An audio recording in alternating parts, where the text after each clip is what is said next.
যখন কোনো বিশাল আর ধরুন চোখ ধাঁধানো একটা স্থাপত্যের দিকে আমাদের নজর যায় না, হুম, একদম। মানে ধরুন কোনো আকাশচুম্বী ইমারত বা ওই জাতীয় কিছু আর কি, তখন সাধারণত মানুষের মনোযোগটা কোথায় থাকে? ওই বাইরের ডিজাইনের দিকেই তো থাকে, তাই না? একদম তাই।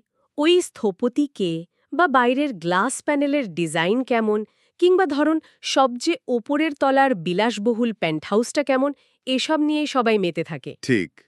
কিন্তু ওই মাটির অনেক নিচে থাকা ভিত্তিপ্রস্তরগুলোর কথা কি একবারও কারো মাথায় আসে? আসে না তো। অন্ধকারে থাকা ওই কংক্রিটের ব্লকগুলোই কিন্তু মানে পুরো ইমারতের ভার বছরের পর বছর ধরে নীরবে বহন করে চলে। কেউ তাদের বাহাবা দেয় না, কেউ তাদের দেখতেও পায় না। একদম বাস্তব একটা চিত্র। ভবনটা যতদিন মাথা উঁচু করে দাঁড়িয়ে থাকে, ওই ভিত্তির কথা কেউ মনে রাখে না। হুম। কিন্তু যদি কখনো কোনো কারণে ভবনটা ধসে পড়ে, তখন সবার আগে মাটির নিচের ওই ভিত্তিপ্রস্তরগুলোই কিন্তু চূর্ণ-বিচূর্ণ হয়। পুরো কাঠামোর পতনটা তাদের উপর দিয়ে সবচেয়ে বড় আঘাত হয়ে নেমে আসে। আজকের এই গভীর বিশ্লেষণে আমরা ঠিক এমনই এক ভিত্তিপ্রস্তরকে নিয়ে কথা বলবো। প্রাচীন মহাকাব্য মহাভারতের পাতা থেকে আমরা এমন এক চরিত্রকে তুলে আনব, হ্যাঁ, কৃপাচার্য। একদম, যিনি পুরো কুরু বংশের ভার আজীবন বহন করেছিলেন, অথচ ইতিহাস তাকে সবসময় মূল আলোচনার বাইরে, মানে একদম একপাশে সরিয়ে রেখেছে। ঠিক বলেছেন। অর্জুন, ভীম বা দুর্যোধনের মতো সবচেয়ে বড় নায়কদের যিনি নিজের হাতে গড়ে তুলেছিলেন, আজ আমরা বিভিন্ন গবেষণাপত্র আর প্রবন্ধ ঘেঁটে তার জীবনের সেই অদ্ভুত দিকগুলো নিয়ে আলোচনা করব, যেখানে রাজসিংহাসনের প্রতি তার অগাধ কর্তব্যবোধ, আর নিজের ভেতরের প্রবল ন্যায়নীতি। হ্যাঁ, এই দুয়ের মধ্যে সারা জীব এক রক্তক্ষয়ী যুদ্ধ চলেছে। কৃপাচার্য চরিত্রটি আসলে প্রাচীন ইতিহাসের অন্যতম এক বিস্ময়। মানে উনি শুধু একজন গুরু বা নিছক একজন যোদ্ধা ছিলেন না। কুরুবংশের চরম উত্থান এবং সবচেয়ে ভয়াবহ পতনের উনি ছিলেন এক নীরব সাক্ষী। হ্যাঁ। সিংহাসনের প্রতি আনুগত্য আর নিজের বিবেকের দংশন, এই দুয়ের মাঝে উনি যেভাবে পিষ্ট হয়েছেন, তা মহাভারতের সবচেয়ে বড় এবং উপেক্ষিত ট্র্যাজেডিগুলোর একটি। আর তার এই নীরবতাই কিভাবে পুরো ইতিহাসকে বদলে দিয়েছিল, সেটাই আমাদের আজকের আলোচনার মূল কেন্দ্রবিন্দু। আচ্ছা, তার জীবনের একেবারে শুরুর দিকটা ঘাটলে কিন্তু একটা অদ্ভুত ব্যাপার সামনে আসে। তার জন্ম তো কোনো সাধারণ মানুষের মতো হয়নি, তাই না? না, একদমই না। প্রাচীন গ্রন্থগুলোর বর্ণনা অনুযায়ী মহর্ষি শরদ্বান একবার অত্যন্ত কঠোর তপস্যায় মগ্ন ছিলেন। তার সেই তপস্যার তীব্রতায় দেবরাজ ইন্দ্র রীতিমতো ভয় পেয়ে যান। হ্যাঁ, ইন্দ্র তো সবসময় ভয় পেতেন এমন তপস্যা দেখলে। ঠিক। তো তপস্যা ভাঙার জন্য উনি জানপদী নামের এক অপ্সরাকে পাঠান। জানপদীর রূপ দেখে মহর্ষি শরদ্বানের এক মুহূর্তের জন্য মন বিচলিত হয়। আর ঠিক সেই মুহূর্তেই তার স্খলিত তেজ গিয়ে পড়ে ঘাসের স্তূপের ওপর, যাকে বলা হতো সরকাণ্ড। হুম। সেখান থেকে জন্ম নেয় দুই যমজ শিশু, হুম। কৃপ এবং কৃপি। হুম। মানে এই পুরো জন্মবৃত্তান্তটার মাঝে কি কোনো বিশেষ মনস্তাত্ত্বিক ইঙ্গিত লুকিয়ে আছে বলে আপনার মনে হয়? অবশ্যই আছে। মানে একটু তলিয়ে দেখলে বোঝা যায়, কৃপাচারের জন্ম হয়েছে এক চরম একাগ্রতা এবং এক মুহূর্তের বিচ্যুতির সংমিশ্রণ থেকে। আচ্ছা। তার পিতা শরদ্বান ছিলেন তপস্যার একনিষ্ঠ সাধক। এই যে একাগ্রতা আর আকস্মিক স্খলন, এই দ্বৈত সত্তা কিন্তু কৃপাচার্যের পুরো জীবনকে আচ্ছন্ন করে রেখেছিল। ইন্টারেস্টিং। রাজা শান্তনু যখন জঙ্গলে শিকারে গিয়ে ওই ঘাসের স্তূপ থেকে শিশু দুটিকে উদ্ধার করে রাজপ্রাসাদে নিয়ে আসেন, তখন থেকে কৃপাচার্যের ভেতরে দুটি সত্তা গড়ে ওঠে। মানে একদিকে তিনি এক অনাথ সাধারণ মানুষ, হ্যাঁ, যিনি রাজার দয়ায় বড় হচ্ছেন, আর অন্যদিকে তার ধমনীতে বইছে এক ঐশ্বরিক তেজ। পরবর্তীতে তার পিতা মহর্ষি শরদ্বান গোপনে এসে তাকে সমস্ত গুপ্ত অস্ত্রবিদ্যা দান করে যান। ও আচ্ছা। ফলে উনি একই সাথে হয়ে ওঠেন একজন পণ্ডিত এবং এক অপ্রতিরোধ্য যোদ্ধা। আচ্ছা, বিষয়টা একটু খুঁটিয়ে দেখা যাক। আমার এখানে একটা বড়সড় খটকা লাগে। উনি তো কুরু বংশের কুলগুরু হিসাবে নিযুক্ত হলেন, তাই না? একদম। পাণ্ডব এবং কৌরব দুপক্ষকেই উনি অস্ত্রবিদ্যা শেখালেন। কিন্তু উনি তো কেবল তলোয়ার বা তীর চালানো শেখাতেন না। আমরা জানতে পারি যে উনি রণকৌশলের পাশাপাশি নীতিবিদ্যাও শেখাতেন। হ্যাঁ, এটাই তার স্পেশালিটি ছিল। তো একজন গুরুর জন্য এটা কতটা কঠিন ভাবুন তো, যেখানে তার এক ছাত্র ভীম অসীম শক্তির অহংকারে মত্ত, আরেক ছাত্র অর্জুন চরম একাগ্র, আবার দুর্যোধন প্রবল উচ্চাকাঙ্ক্ষী। উনি কিভাবে একজন যোদ্ধা আর একজন শিক্ষকের এই সাংঘর্ষিক ভূমিকাগুলোর মধ্যে ব্যালেন্স রাখতেন? মানে আমার তো মনে হয় উনি ছিলেন আধুনিক যুগের একজন শীর্ষস্থানীয় মিলিটারি জেনারেল, যিনি আবার একই সাথে ইউনিভার্সিটির এথিক্স বা নীতিবিদ্যার প্রফেসর। দারুণ একটা উপমা দিয়েছেন আপনি। এক্ষেত্রে সবচেয়ে চমকপ্রদ বিষয়টা হলো কৃপাচার্য জানতেন যে শুধু অস্ত্রচালনা শেখালে উনি একদল ধ্বংসকারী যন্ত্র তৈরি করবেন। তাই তার শিক্ষার মূল ভিত্তিটাই ছিল অন্যরকম। কিরকম? উনি শেখাতেন কখন তীর ছুটতে হবে, তার চেয়েও বেশি জরুরি হল কখন তীর ছুটতে নেই তা জানা। মানে সংযম। একদম তাই, সংযম। ভীম যখন তার গদার শক্তিতে সব গুড়িয়ে দিতে চাইতেন, কৃপাচার্য তাকে বুঝাতেন যে নিয়ন্ত্রণহীন শক্তি আসলে নিজের জন্যই সবচেয়ে বড় বিপদ। অর্জুনকে উনি শিখিয়েছিলেন একাগ্রতার পাশাপাশি কিভাবে বৃহত্তর পরিস্থিতি বিবেচনা করতে হয়। কিন্তু একটু দাঁড়ান, দুর্যোধনের ক্ষেত্রে কি উনি পুরোপুরি ব্যর্থ হননি? পুরোপুরি বলাটা হয়তো। মানে দুর্যোধনের মতো চরম অহংকারী আর উচ্চাকাঙ্ক্ষী কাউকে কি সত্যি নীতিবিদ্যা শেখানো সম্ভব ছিল? আমার তো মনে হয় কৃপাচার্যের এই ব্যালেন্সিং অ্যাক্ট দুর্যোধনের কাছে গিয়ে একদম মুখ থুবড়ে পড়েছিল। দেখুন, ব্যর্থতা বলাটা হয়তো একটু বেশি সরলীকরণ হয়ে যাবে। কৃপাচার্যের শিক্ষা কখনো পক্ষপাতদুষ্ট ছিল না। উনি জানতেন দুর্যোধনের ভেতরে একটা আগুন জ্বলছে। এক ধরনের ধ্বংসাত্মক উচ্চাকাঙ্ক্ষা। ঠিক। তো একজন দক্ষ গুরুর মতো উনি সেই আগুন নেভানোর জন্য শান্ত নদীর মতো কাজ করতেন। উনি দুর্যোধনকে বোঝানোর চেষ্টা করতেন যে এই উচ্চাকাঙ্ক্ষাই তাকে অনেক বড় রাজা বানাতে পারে, আবার এটাই তাকে সম্পূর্ণ নিশ্চিহ্ন করে দিতে পারে। কিন্তু দুর্যোধন তো শোনেননি। শোনেননি, কারণ জ্ঞান দেওয়ার ক্ষেত্রে কৃপাচার্য কোনো কার্পণ্য করেননি ঠিকই, কিন্তু একজন ছাত্র সেই জ্ঞানকে কিভাবে গ্রহণ করবে সেটা তো ছাত্রের ব্যাপার। একদমই। এটা নির্ভর করে ছাত্রের নিজস্ব স্বভাব আর পারিপার্শ্বিক প্ররোচনার ওপর। দুর্যোধনের ক্ষেত্রে শকুনি বা অন্যান্যদের প্রভাব এতটাই বেশি ছিল যে গুরুর সেই সংযমের শিক্ষা সেখানে টিকতেই পারেনি। আর এখানেই বিষয়টা সবচেয়ে কৌতূহল উদ্দীপক হয়ে ওঠে। এই শিক্ষার ব্যর্থতাই তো কুরুরাজসভাকে সেই ভয়ঙ্কর দিনের দিকে নিয়ে গেল। হ্যাঁ, পাশা খেলার সেই কুখ্যাত দিন। দ্রৌপদীর বস্ত্রহরণের দৃশ্য, মানে এই বিষয়টা আমাকে ভীষণ ভাবায়। ভরা রাজসভায় দ্রৌপদীকে চরম অপমান করা হচ্ছে, আর সেখানে ভীষ্ম, দ্রোণাচার্য আর স্বয়ং কৃপাচার্যের মতো প্রবীণ আর জ্ঞানী ব্যক্তিরা মাথা নিচু করে বসে আছেন। তারা তো চাইলেই সেটা থামাতে পারতেন। পারতেন, কিন্তু তারা থামাননি। এখানেই আসে কৃপাচার্যের জীবনের সবচেয়ে বড় ধর্মসংকট। রাজসিংহাসনের প্রতি তার আনুগত্য আর নিজস্ব ন্যায়বোধের মধ্যে যে প্রবল যুদ্ধ, তার সবচেয়ে নগ্ন প্রকাশ ঘটেছিল ওই দিন। কিন্তু কেন? উনি তো জানতেন এটা অন্যায়। কৃপাচার্য খুব ভালো করেই জানতেন যে রাজসভায় যা হচ্ছে তা চরম অধর্ম। কিন্তু ওই যে রাজা শান্তনু তাকে জঙ্গল থেকে কুড়িয়ে এনেছিলেন, কুরুবংশ তাকে আশ্রয়, সম্মান আর কুলুগুরুর মর্যাদা দিয়েছিল। রাজভক্তি। হ্যাঁ, সেই রাজভক্তি তাকে আষ্টেপৃষ্ঠে বেঁধে রেখেছিল। প্রাচীন ধারণায় একে বলা হতো লবণ খাওয়ার দায়। উনি কৌরবদের অন্ন গ্রহণ করেছেন, তাই রাজার আদেশের বাইরে যাওয়ার কোনো আইনি বা নৈতিক অধিকার তার ছিল না। আমি ব্যাপারটাকে একটু আধুনিক কর্পোরেট জগতের সাথে মেলানোর চেষ্টা করছিলাম। আচ্ছা, বলুন। এটা কি আধুনিক কর্পোরেট জগতের সেই হুইসেল ব্লোয়ার বা তথ্য ফাঁসকারীর মতো নয়? কিভাবে? মানে একটু বুঝিয়ে বলবেন। ধরুন একটা বড় কোম্পানির কোনো উঁচু পদের কর্মকর্তা। উনি খুব ভালোভাবে জানেন যে তার কোম্পানি একটা বিশাল দুর্নীতি করছে, কিন্তু উনি একটা কড়া এনডিএ বা নন ডিসক্লোজার এগ্রিমেন্টে সই করেছেন। বুঝতে পারছি। কোম্পানির প্রতি আনুগত্য, বেতনের দায় আর আইনি বাধ্যবাধকতার কারণে উনি সব জেনেও চুপ করে আছেন, মুখ খুলতে পারছেন না। কৃপাচার্যের অবস্থাও কি ঠিক তেমনই ছিল না? একদম দারুণ একটা উপমা টেনেছেন আপনি। কাঠামোগত দিক থেকে ব্যাপারটা অনেকটা ওই কর্পোরেট এনডিএর মতোই।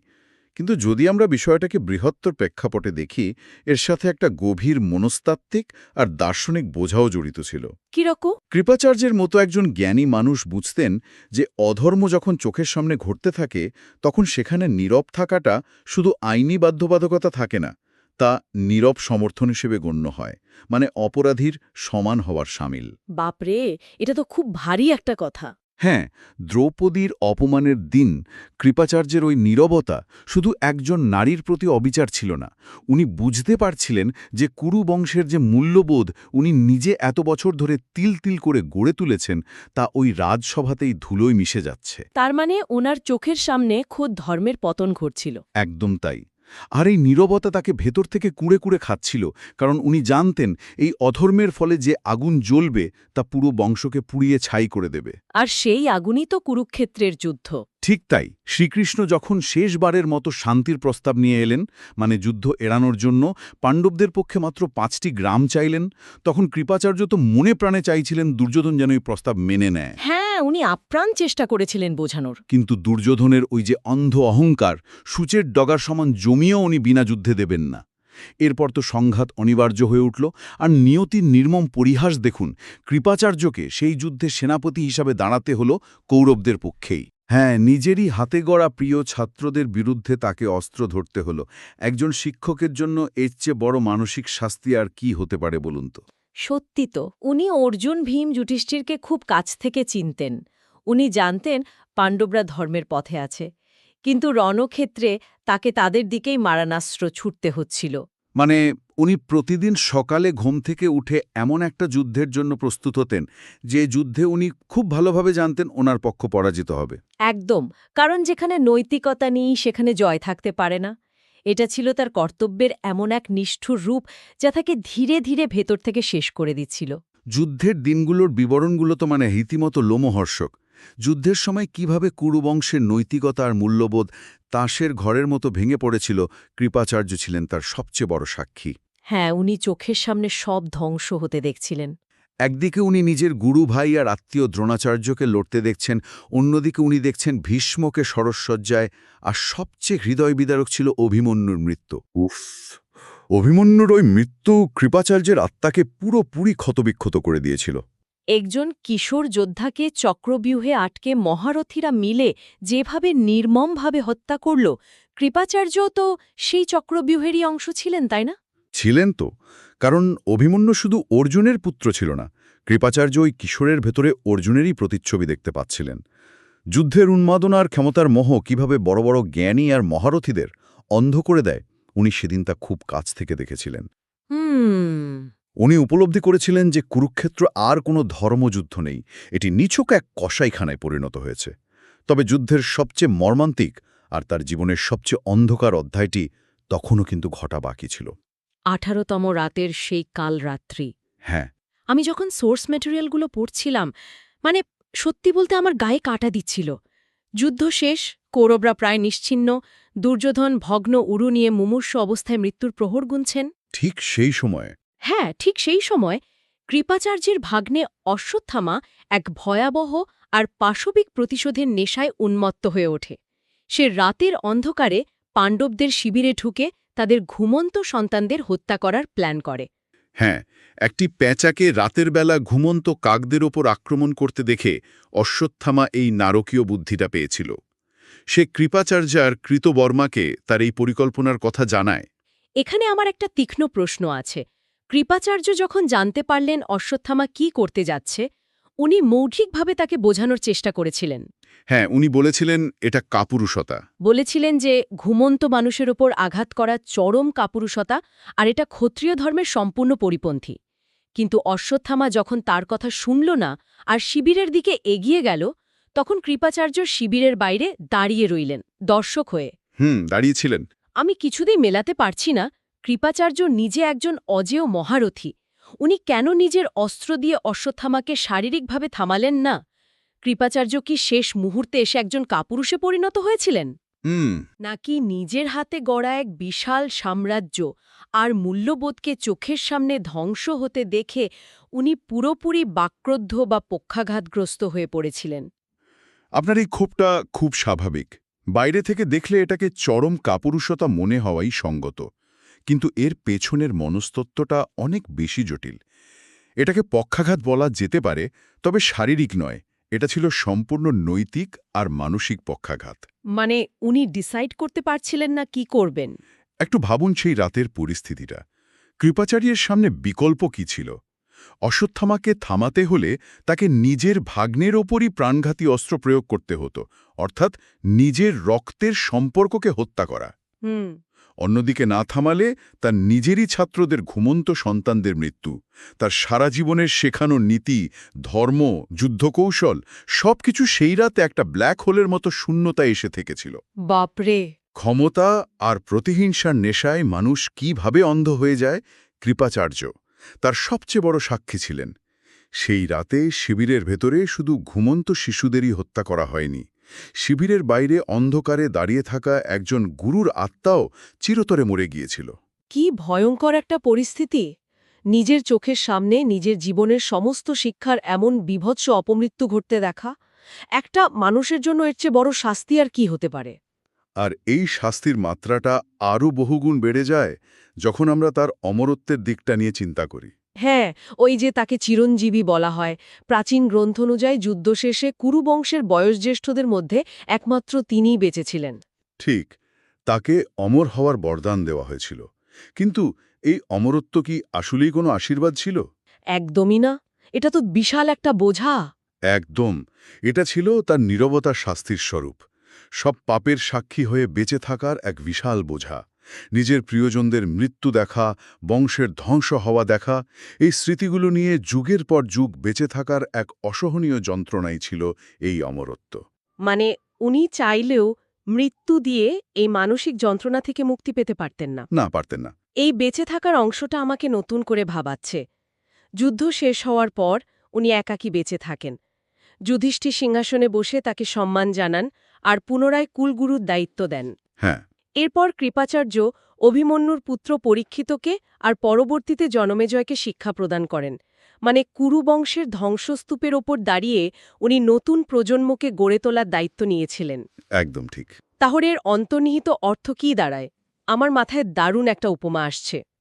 কৃপাচার্য যেন মানব সভ্যতার নৈতিকতার একটি চিরস্থায়ী backup hard drive. Backup hard drive অসাধারণ। মানে পুরো সিস্টেম বা কুরুবংশ যখন চরম অহংকার আর অধর্মের ভাইরাসে ক্র্যাশ করে গেল, তখন নতুন প্রজন্মকে রিবুট করার জন্যই যেন তাকে টিকিয়ে রাখা হয়েছিল। তার স্মৃতিতে তো আগের প্রজন্মের সব ভুলের ডেটা জমা ছিল, তাই না? একদম পারফেক্ট একটা উপমা। কৃপাচার্য সত্যি সেই ব্যাকআপ হার্ড ড্রাইভ ছিলেন। এটি একটি গুরুত্বপূর্ণ প্রশ্নের জন্ম দেয়। উনি তো শুধু একটা যন্ত্র ছিলেন না, উনি তার পূর্বের ভুলগুলো থেকে শিক্ষা নিয়েছিলেন। হুম। উনি পরীক্ষিতকে শিখিয়েছিলেন যে কেবল সিংহাসন পেলেই রাজা হওয়া যায় না, রাজা হতে হয় বিবেক দিয়ে। উনি চাননি পরীক্ষিতের ভেতরেও আরেকজন দুর্যোধন জন্ম নিক। তার মানে শ্রেষ্ঠত্ব শুধু যুদ্ধে জয় নেই। একদমই না। সবকিছু যখন ধ্বংস হয়ে যায়, চারিদিকে যখন কেবল হতাশা আর মৃত্যু, তখন পুনরায় ধর্ম আর মূল্যবোধের বীজ বপন করার মাঝেই প্রকৃত বীরত্ব লুকিয়ে থাকে। উনি সেই বীজ বপনের কাজটাই করেছিলেন। সত্যি, এমন এক জীবন যা পদে পদে কর্তব্যের শেকলে বাঁধা ছিল। আমরা আজকের এই আলোচনার প্রায় শেষ প্রান্তে চলে এসেছি। কৃপাচার্যের জীবনের যে চিত্রটা আমরা দেখলাম, তা কিন্তু শুধু কোনো মহাকাব্যের চরিত্র নয়, হাজার বছর পার হয়ে আজকের আধুনিক সমাজের জন্য সমানভাবে প্রাসঙ্গিক। অবশ্যই। কোথায় আমরা নীরব থাকছি, অন্যায়কে পাশ কাটিয়ে যাচ্ছি, আর সেই নীরবতা কিভাবে আমাদের গোটা সমাজকে ধ্বংস করছে, কৃপাচার্যের জীবন তারই প্রমাণ।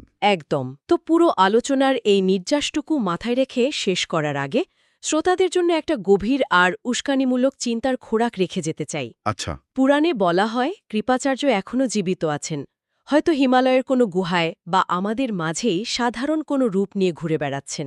কিন্তু একটু ভাবুন তো, আজকের এই আধুনিক বিশ্বে যেখানে পদে পদে নৈতিকতার সাথে আপোস করতে হয়, যেখানে কর্তব্যের দোহাই দিয়ে মানুষ এখনও অন্যায় দেখেও চুপ থাকে, সেখানে যদি কৃপাচার্য সত্যিই আমাদের মাঝে উপস্থিত থাকতেন, তবে উনি আজ কাকে শিষ্য হিসেবে বেছে নিতেন? খুব কঠিন প্রশ্ন। আর সবচেয়ে বড় কথা, আজকের দিনের অহংকারে এই পৃথিবীতে কেউ কি আদৌ তার কথা শোনার মতো ধৈর্য রাখত? এই ভাবনাটা নিয়ে আজ আমরা আমাদের আলোচনা এখানে শেষ করছি।